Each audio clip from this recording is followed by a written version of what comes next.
আসসালামু আলাইকুম। মাস্টারশি ভাইয়ের আশা করি ভালো আছেন।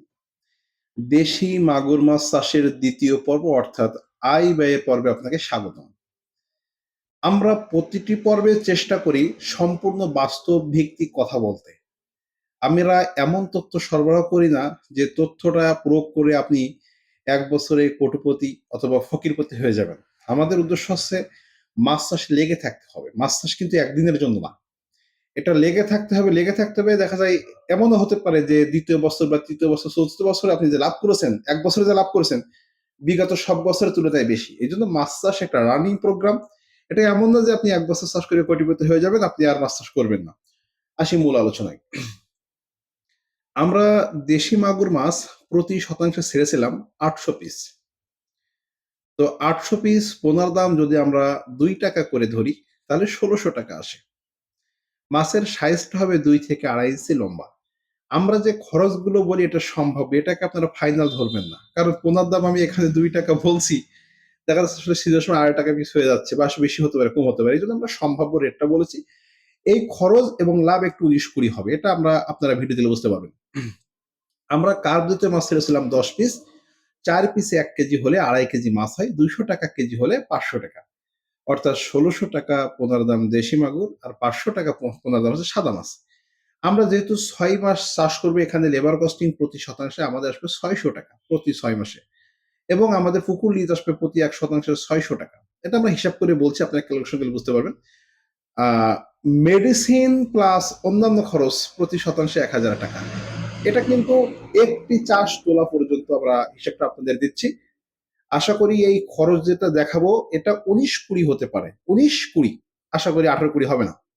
তো এবার আসি আমরা ফিড নিয়ে আলোচনা করি, মাছের ফিডিং কস্টিংটা। যেহেতু আমরা ক্যাটফিশ চাষ করছি এবং একক চাষ করছি, এখানে একটা কথা মনে রাখতে হবে, বিশেষ করে শিং, মাগুর, পাবদা, গুলশা, কইয়ের ক্ষেত্রে যদি আপনারা পানি অল্টারনেট করতে পারেন, অর্থাৎ পানি ঢোকাতে পারেন এবং পানি বের করতে পারেন, তাহলে কিন্তু আপনার মাছের রোগ বালাই কমে এবং উৎপাদনটা অনেক বেড়ে যাবে। এটা খেয়াল করতে হবে, পানি অল্টারনেট করার সুযোগ আছে কিনা।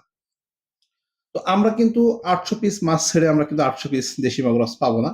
১০০ পিস মাছ বাদ দিয়ে আমরা ৭০০ পিস মাছ পাবো। তো আমাদের মাছ যদি এভারেজ দেশি মাগুর মাছ ৬ মাসে ৬ টা কেজি হবে।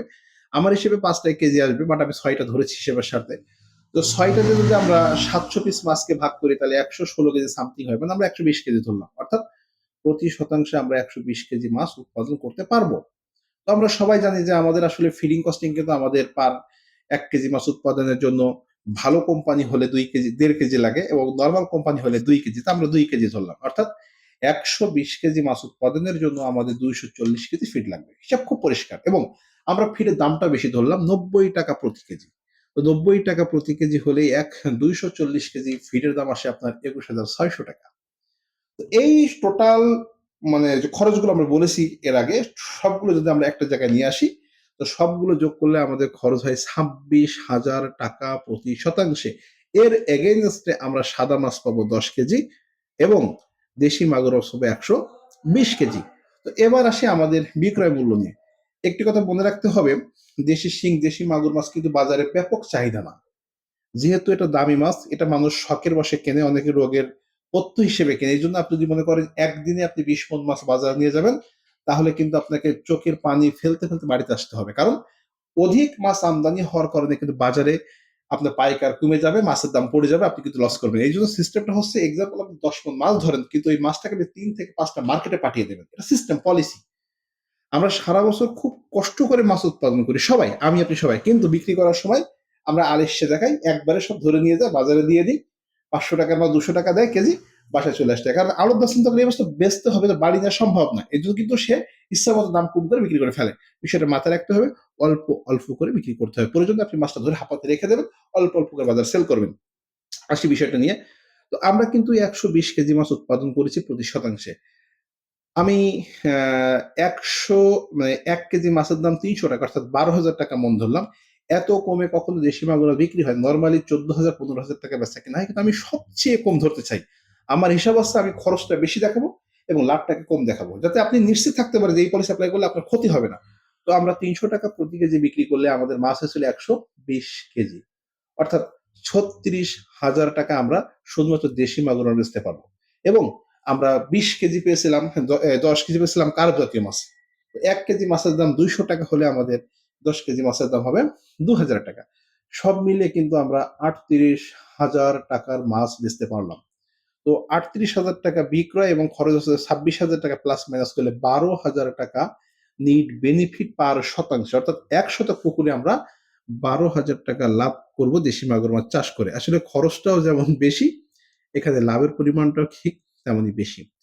তো দেখা যায় যদি আমরা ৫০% পুকুরে প্রপারলি ওয়েতে মাছ চাষ করি, তাহলে আমরা ৬ থেকে ৭ মাসে খরচ খরচা বাদ দিয়ে লাভ করতে পারবো মিনিমাম ৬,০০,০০০ টাকা।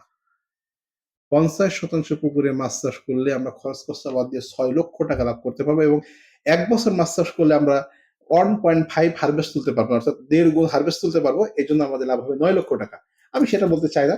আমি বলতে চাই যে আপনি ৫০% পুকুরে আমার এই পলিসি এপ্লাই করে মাছ চাষ করলে মিনিমাম ১ বছর চাষ করলে ৫ থেকে ৭,০০,০০০ টাকা মিনিমাম লাভ করবেন। আর একটা কথা বলে রাখতে চাই, দেশি মাগুর এবং দেশি শিং মাছটা মিশ্র চাষে কিন্তু খুব ভালো হয়। বিশেষ করে আপনার মনোসেক্স তেলাপিয়া, পাঙাশ মাছ বা কার্প জাতীয় মাছের পুকুরে মিশ্র চাষে কিন্তু এই মাছের রেজাল্ট খুব দারুণ আসে। কালারটা সুন্দর হয় এবং সাইজও খুব বড় হয়। বাজারে বেচতে গেলে দাম বেশি পাওয়া যায়। এইজন্য দুটো মিশ্র চাষে কিন্তু খুব ভালো হয়। তো এই ধরনের আরো ভিডিও পেতে আমাদের সাথে থাকুন। আল্লাহ হাফেজ।